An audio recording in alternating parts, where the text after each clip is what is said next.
All right, here we go. Season 2, Episode 1 of That Change Show. So, I guess really the only reason for calling this Season 2 is just because I haven't done one in a while. So, I was putting these shows out every week. So, normally every Sunday I'd go out for a walk, think of a topic, and, try to do a short 20-30 minute show that would give people some actionable insights for what they might want to try given whatever the topic was. And for those of you that don't know, I moved last year, and it seems like everybody I know moved last year, so life got in the way, and it was basically moving, selling stuff, packing stuff, cleaning houses, doing a bunch of stuff for a lot of the year. So things have kind of calmed down a little bit. It's a new year. I've got a new book coming out next week, January 22nd, whenever.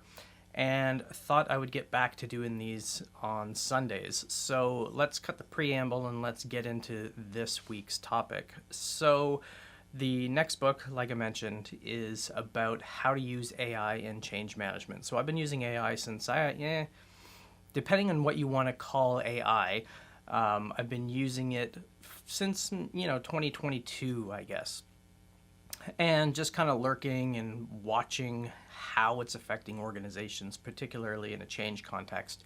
And there is so much misinformation out there.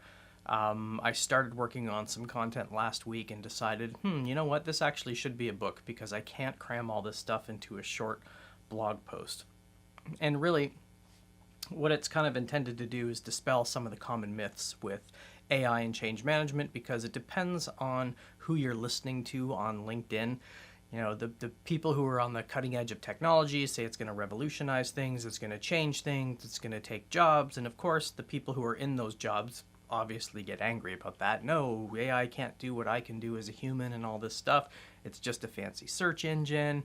It can't replicate human intelligence. It can't do all of these things. And the interesting thing is that both sides of that argument are true. What I wanted to get into in this video was just to get an introduction to what I think are the 6 most important things that are going to revolutionize change management with AI. And by video, obviously, if you're watching this on Lean Change TV or YouTube, you're seeing the video version.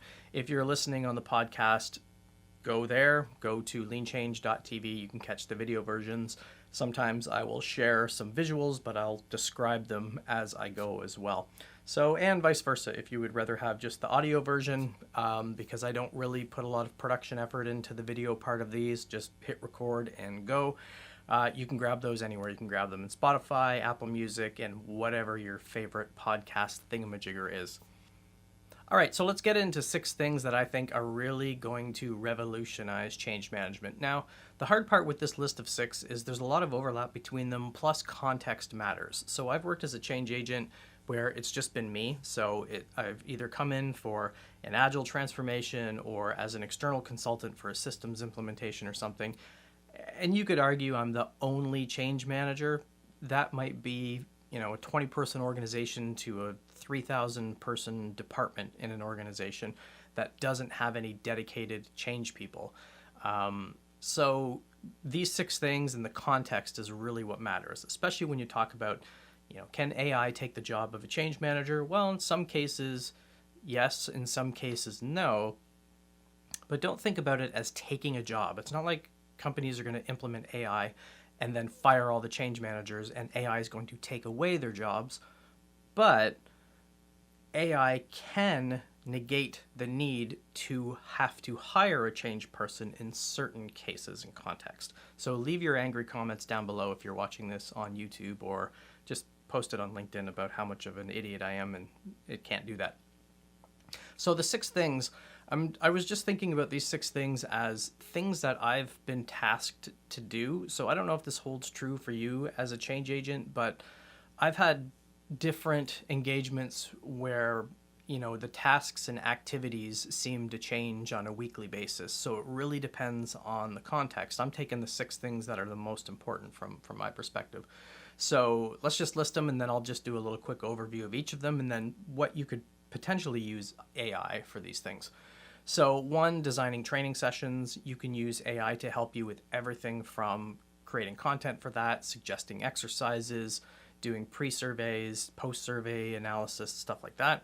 Next is the obvious one, which is data analysis, and that encompasses pretty much everything. It's kind of a catch-all, and data analysis will touch all of these 6 things, but I'll talk a little bit specifically about what are some data analysis things you can do. Communications is another obvious one. This one really makes communications people mad when you say AI can do some of their work for them or all of their work for them. But in some cases it can, in some cases it can't. Shh, let's not tell them. So the 4th one is think of AI as your change project or project management co-pilot. So there's a bunch of stuff that we need to do when we're managing the day in and day out of change work, or managing the budget and the schedule, administrative things, those types of things. AI can substantially help with that. The 5th one is better meetings.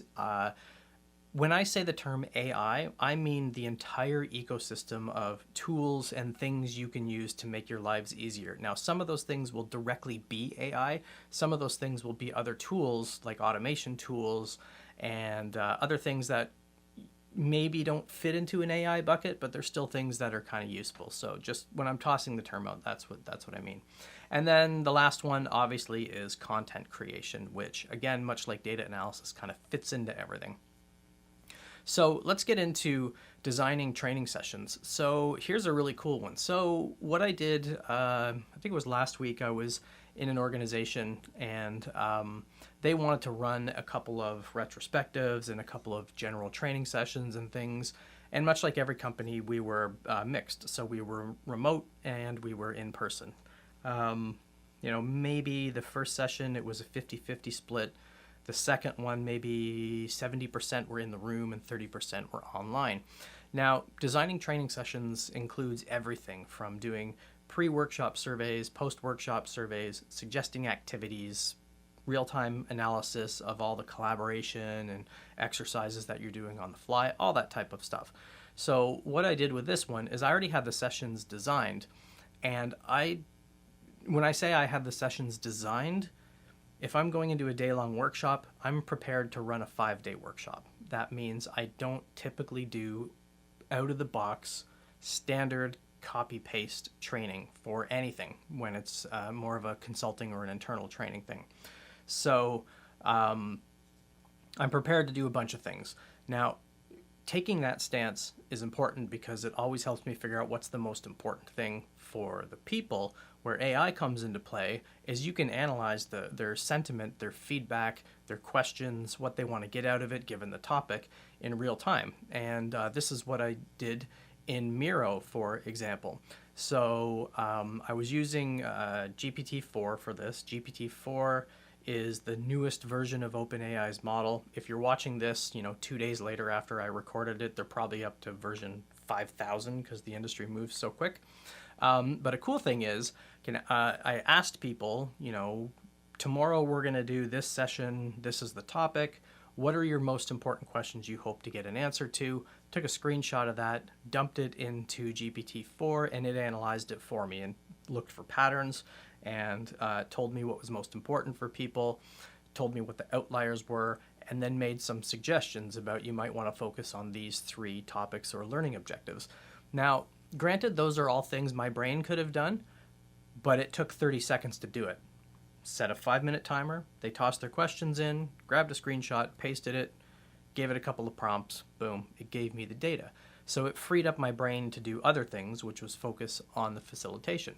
Now, getting a little bit deeper into designing training sessions, again, I don't know if this rings true for you as a change agent, but for me, sometimes you're thrown into a session or you're assigned to a change project where you might not know a lot about the subject matter in it. I will say this rings true for change managers who have come to my course who have been thrown into agile projects, because that's typically not their background. They typically don't know. I've actually had people come into my course on a Monday and Tuesday and say, next week I'm leading an agile transformation. What the hell is agile? I'm like, geez, all right. Well, for starters, you shouldn't have taken the job. But second, let's try to get you up to speed as quick as possible. So you can ask AI, give it a topic, give it context, give it what your role is, give it some objectives, and say, can you generate 5 icebreaker ideas with all these parameters? It's going to spit some out. You can say, I like the 4th one. Can you give me a little bit more information, maybe some instructions? Can you write me a welcome email? These types of things. So it really can act as your co-pilot. I was working in an organization where we were coaching people to be our replacements. So I came in as an external, and we were coaching internal either managers or team members who were going to be agile coaches. And they were amazed at how much time and effort went into designing these types of sessions. So if we were doing a half day, session on whatever topic, odds are we would spend a good chunk of a half to a full day getting it ready. And that's everything from, like I said, the pre-surveys and sending out the calendar invites and planning the activities and all these types of things. So that can be really useful to offload a lot of that brain processing to AI. So the second one's data analysis. And this is really what AI is designed to do. I'm not going to get into the technical bits of how it does this. I might save that for some future videos depending, but I'm not entirely sure most change folks are all that technical in the first place. But data analysis, really, you think about talking to AI like it's a person. So don't talk to it like it's a robot. You can ask it open-ended questions.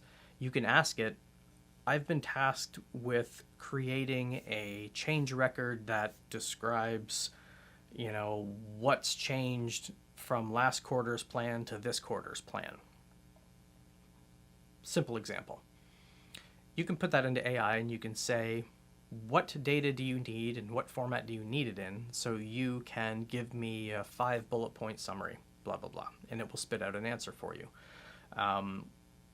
But the data analysis can be super helpful with surveys. Now, the other thing that the data analysis capabilities will do is I see a lot of surveys where they're binary questions, yes, no answers, or rating scales, because those are easy to analyze. You can dump that into Excel and you can get a trend. It doesn't give you any insights. You don't have to do that anymore. You don't have to use any yes, no rating scale questions at all.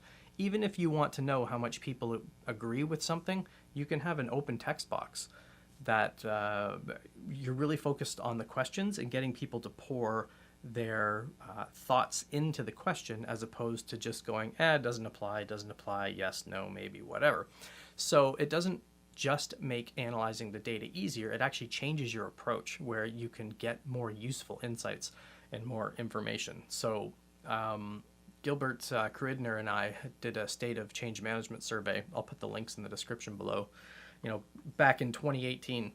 And our goal was to just create something that was by change agents for change agents, because I think we can all agree a lot of the stuff that you see on LinkedIn is garbage, and it's really biased from the perspective of the vendor or people who want you in their training sessions. And yes, I've been guilty of that too. So you can leave angry comments below as well.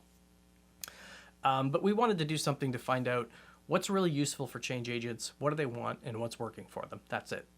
So if you go to leanchange.org/AI, you can find that survey, and it's wide open. You can add to it, and then you can use our custom little AI implementation to ask it questions.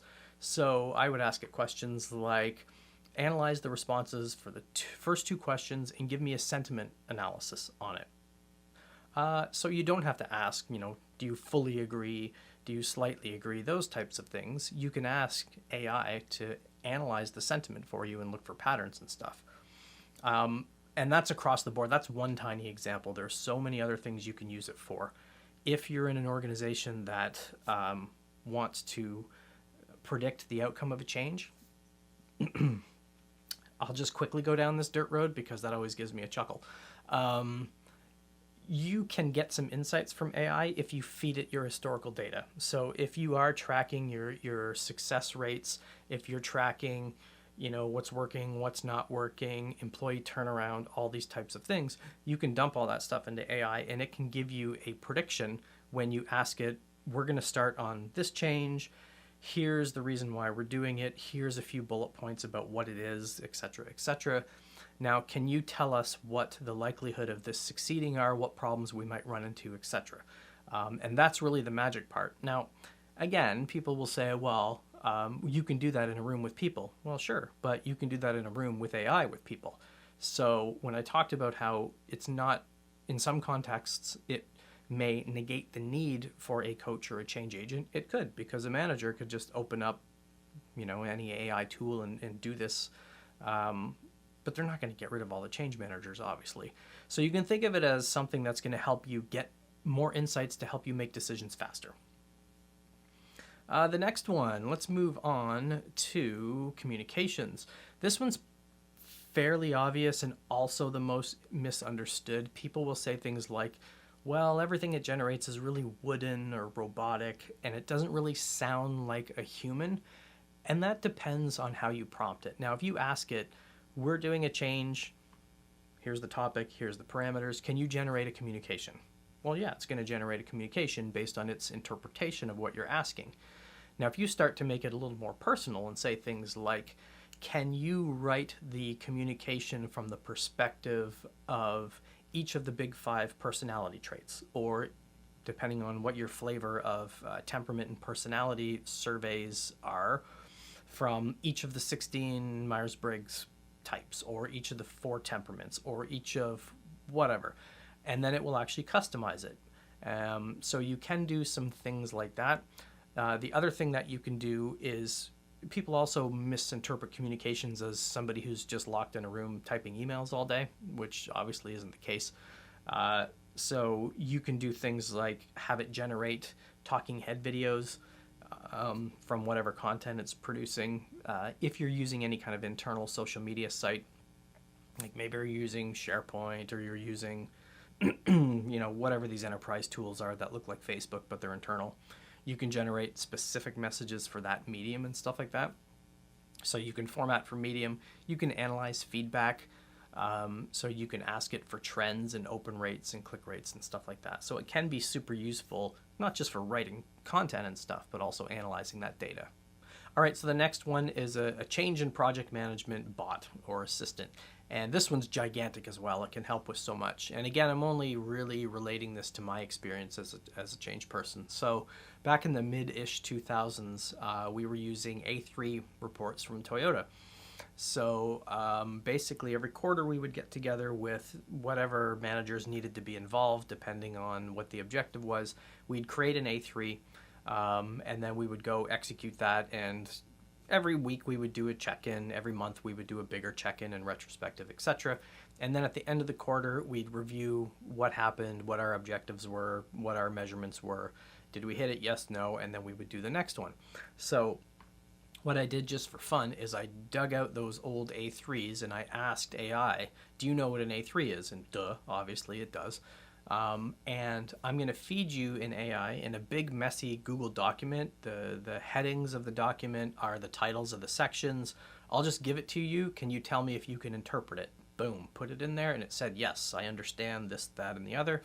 And I said, cool, can you prepare, I think it was, like an A3 report is a 1-page report. I think we all know 1 page isn't enough to hold all the details for like a 1,200 person company transformation initiative. So we had a little summary of a 1-pager, but we also had 7 pages of really getting into the details. So when you start looking at your countermeasures and your metrics and stuff, you've got a bunch of data in there. So I said, can you summarize this in a few paragraphs for an executive that would care about these things? And it did. And I said, now, the overall objective of this transformation is to do this, and here are some other parameters. Given what we did last quarter from the A3 I just gave you, can you create an A3 and suggest what you think we should do for this upcoming quarter? And honestly, all the details are at leanchange.org/AI if you grab the book, because it generated a ton of content, and I'm not going to have time to go through all of it here. And it was actually pretty close to what we did. Now, you do still need, obviously, the people in the room to make the decisions, but like I said, for the other points, is the heavy lifting is done. And it's super easy to do.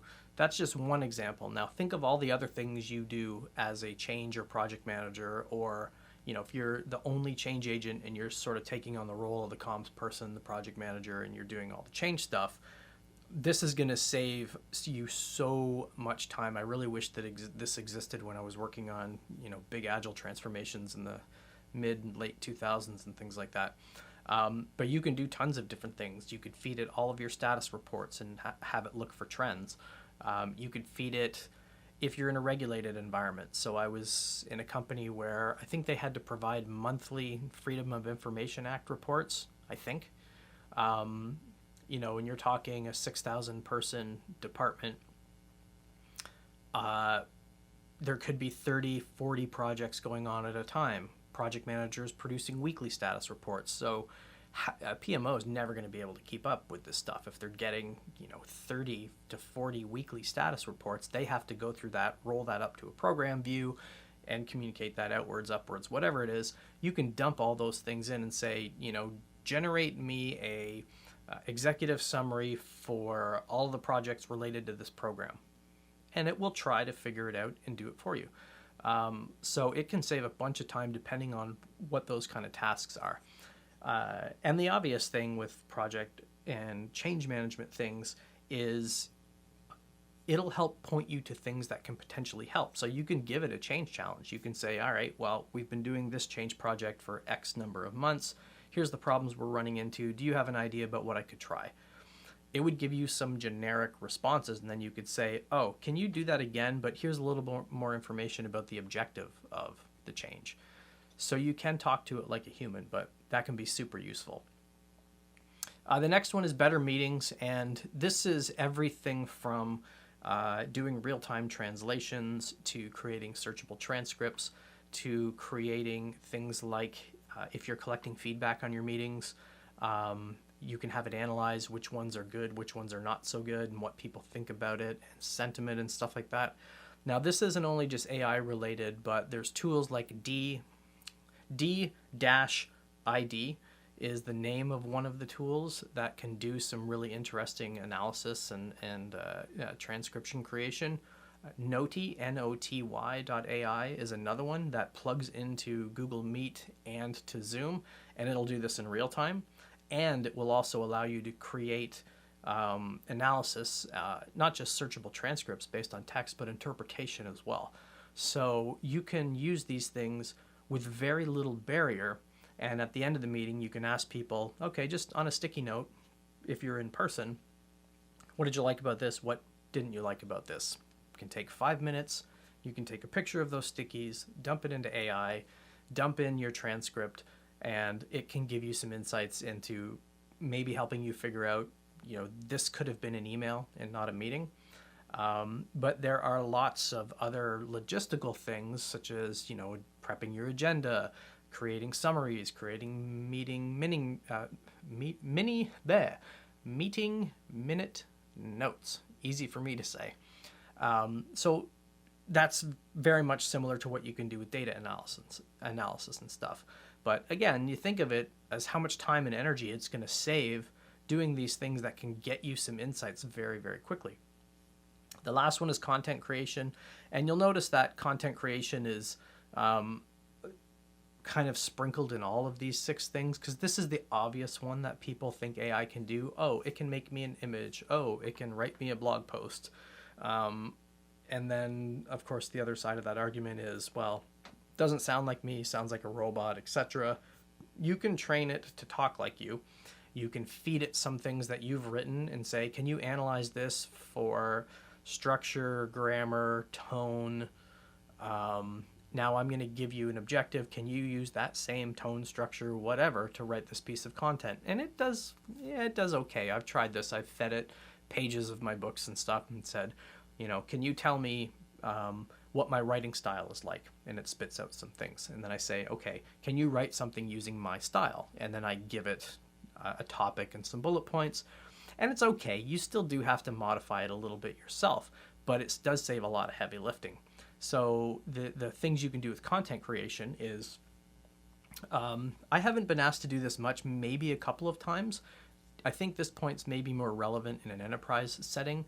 So just assume you're working on a giant 3-year implementation where there's 5 vendors and 25 teams and all this type of stuff, and you're getting flooded with integration documents and all these types of things. You can argue the project manager would be responsible for those, or the technical product owner, or the product owner slash product manager slash whatever. But if you're the change agent, you can also, like, part of your work is changing how those projects are done and executed. So you can bring in, excuse me, some of those elements. You can take those documents and say, I'm going to give you the tech spec for blah. Can you write me a non-technical overview that will describe the benefits of it to somebody who can't even turn on a computer? So again, you can talk to it like a human, but it can analyze, again, you're creating content, it's doing some data analysis. That's why these things are all kind of mixed up together. But it'll save you a whole pile of time. You can do what's changing snippets. And that could be things like, the software is going live this afternoon. Somebody went, oh crap, we need to get a change manager on this. And they assign you to the project. And you've got a bunch of documents from the product team that describe what's changed for this release and release notes and stuff like that. You can take previous release notes and the new ones and say, write me an overview about what's changed, stuff like that. Really, the only limitation of AI is number one, your open mind, 2, your level of creativity, and 3, learning how to prompt it and talk to it like a human.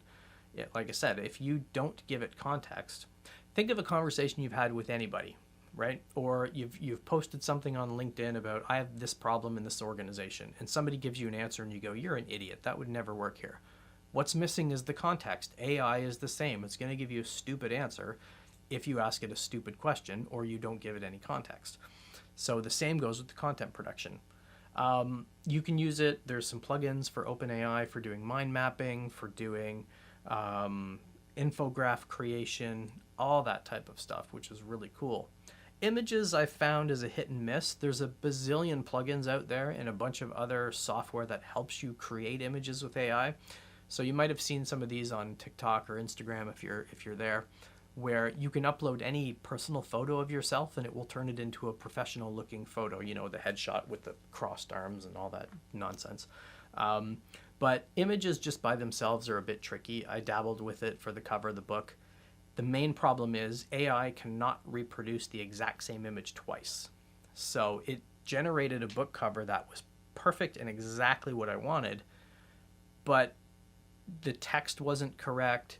It was a 3D image that looked like a product shot. And I'm like, I just need a flat image so I can put this on the book. So can you recreate this exact same thing, but take all the text out? And it gave me a totally different image, and it still generated a book. Because remember, AI, at least if you're using GPT, stays in context. So it remembers what you were talking about in the thread, and it thinks you're talking about the same thing.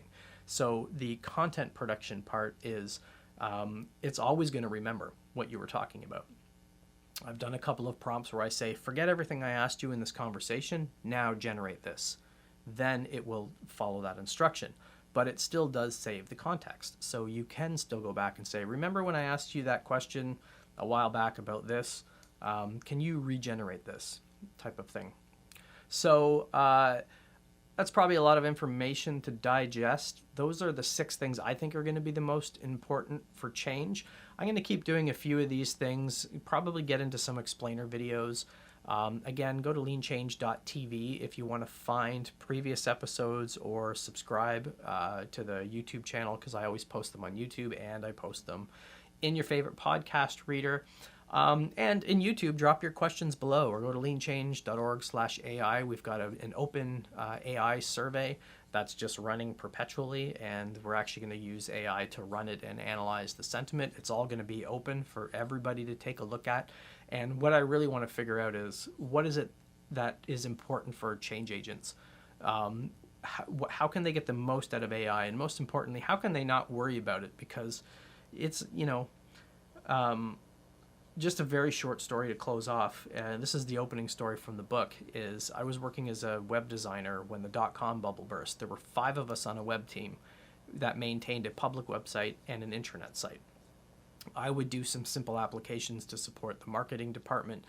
When you look at what technology has done today, There is absolutely no way you would need a team of 5 to do that. Now, the technology didn't take our jobs, but it did negate the need to have a web team that big for that small of a context. Now, you can do the same work the 5 of us were doing with WordPress and a high school co-op.